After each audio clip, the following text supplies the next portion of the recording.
이런 경우는 사실 나이 많으신 어머님들이 많이 보이기도 합니다. 해결책을 이제 알고 있어야 이혼을 좀 안전하고 빠르게 할 수 있을 텐데요. 피해자를 조금 보호해주는 가 있습니다.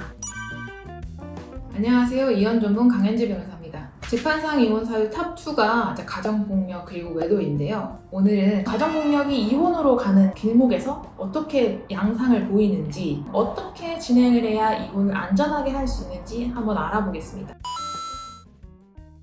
이혼은 크게 한 3가지 정도로 나뉠 것 같아요. 첫 번째로는 가정폭력을 당하고는 있지만 아직 이제 개인적인 사유로 이혼까지는 생각하지 못하고 있는 경우가 있는데요. 예를 들어서 자녀가 너무 어리다든지 아니면 내가 경제적으로 자립할 능력이 안 돼서 이제 결혼을 유지할 수밖에 없는 경우, 아니면 내가 이제 돌아갈 가정이나 부모님이 안 계셔서 이 사람만이라도 조금 옆에 있었으면 좋겠다라는 마음으로 가정폭력이 있지만 결혼 생활을 참는 분들도 계시고요. 두 번째 케이스로는 너무 그 가정폭력이 오래돼서 내가 이 상황을 벗어날 수 있다는 희망, 내지는 가정폭력이 너무 당연해진 경우는 이혼 자체를 포기하게 됩니다.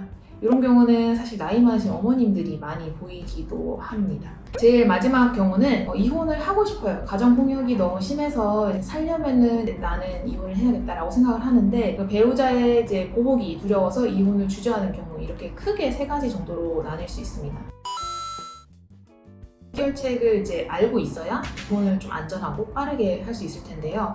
그 방법은 피해자를 조금 보호해주는 피해자 보호 명령 신청이 있고, 가해자를 제재하는 가정보호 송치가 있습니다. 일단 가정폭력이 발생하면 제일 중요한 게 뭘까요? 제일 중요한 건 가해자와 피해자를 분리시키는 겁니다. 이거는 일반적으로 길거리에서 싸움이 나왔을 때 경찰 출동하면 제일 먼저 하는 겁니다. 붙어있으면 싸우니까 떨어뜨려 놓는 거죠. 피해자 보호 명령은 쉽게 말해서 이혼 소송 들어가기 전에 피해자가 법원에게 나 이 사람을 접근 금지 시켜주세요 라고 하는 거고요. 만약에 법원이 진짜 봤을 때 사건이 조금 심각하다, 급박하게 돌아간다 하면 피해자 보호 명령이라는 주된 판단을 하기 이전에 예비적으로 임시보호 명령을 급박하게 내려줍니다. 어떤 사건이 있었냐면 그 분도 남편분이 굉장히 풍채가 좋았어요. 근데 이제 딸 하나, 엄마, 아빠 이렇게 있었는데 그분이 공격성이 굉장히 심하셨던 거죠, 남자분이. 와이프랑 막 그 식탁에서 얘기를 하다가 그날도 와이프 뺨을 오른손으로 쫙 때렸어요. 그러니까 옆에서 딸이 보더니 아빠 때리지 마 하면서 아빠의 오른손을 잡았더니,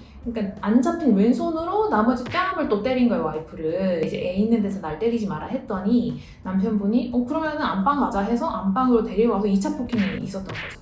그래서 상처가 극명하게 남았던 케이스인데 바로 아이를 데리고 이제 친정집을 가고 이제 이혼해야겠다라고 이제 도망가신 거죠. 그랬더니 남편분이 와이프한테 전화를 해서 너 당장 데리고 오라고, 너는 가도 되는데 아이 당장 두고 가라 한 거예요. 외동딸이었거든요. 그러니까 이제 와이프가 아니 남편 성향을 아는데 어떻게 애를 이제 두고 가냐 했더니 그러면 나 너 친정집 주소 아니까 너랑 이제 너희 부모님 다 죽여버리겠다 이렇게 얘기를 한 거예요. 케이스가 좀 너무 이제 극단적이긴 한데 그 경우는 임시보호 명령이 정말 그 주에 바로 나왔습니다. 임시보호 명령은 사건이 굉장히 급박하다, 피해 발생이 크게 우려된다 하면은 굉장히 빠르게 나오는 편입니다. 그리고 이런 접근금지 명령은 그 아이한테도 될 수 있어요. 아까 그 사건도 사실 공격성이란 게 어디로 튈지 모르니까 와이프분이 아이한테도 이제 접근금지 명령을 신청을 했는데 그것도 인용이 됐습니다. 그래서 아이한테도 접근을 막을 수 있다, 이렇게 아시면 됩니다. 근데 만약에 임시보호 명령이든 피해자 보호 명령이 나왔는데 이거 무시하고 배우자 찾아오면 어떡해요? 그럴 수 있잖아요. 그러면 112 바로 신고하시면 되고요. 이때는 징역 2년 아니 벌금 2천만 원 이하로 제재가 가능합니다. 근데 이제 정상적인 그 회사 다니시는 분들은 형사적으로 문제가 되기 때문에 임시보호 명령이나 접근금지 명령 나왔을 때 다시 찾아오시는 경우는 사실 잘 없습니다. 그 효과가 있는 거죠.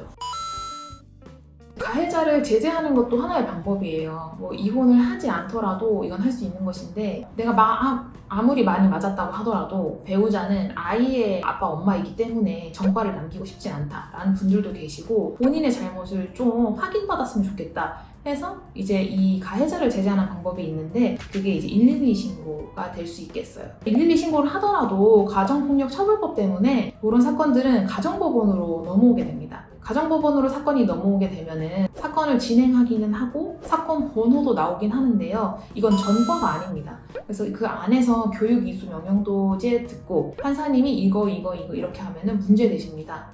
해서 이 사람이 잘못됐다는 것도 판단해주고 그런 법적 절차가 있기 때문에 만약에 내가 나를 단순히 보호하는 걸로 만족할 수 없다, 저 사람을 좀 어떻게든 제재하고 잘못을 확인시키고 싶다 하시면은 그 가정보호 사건으로 그 피해를 넘길 수도 있습니다. 가정보호 사건은 뭐 이혼소송이랑은 좀 다른긴 한데요. 여기서 판결문이 결국 나오기 때문에 그 위자료라든지 혼인파탄 사유의 중요한 증거가 될 수 있습니다. 가정폭력은 집 안에서 아무래도 일어나는 일이기 때문에 증거를 남기는 게 정말 어렵더라고요. 그렇지만 이혼 소송에서는 증거만 갖고 하는 건 아니고요. 부부가 살면서 있었던 일들을 가사조사를 받기도 하고 서로 있었던 일에 대해서 변호사를 통해서 서면으로 내용을 정리하기 때문에 증거가 없어도 일부 보강될 수 있는 여지는 남아있으니 너무 마음을 닫지 마시고 본인이 피해받았던 내용을 정확하게 기록부터 한번 해보시는 것을 권해드립니다.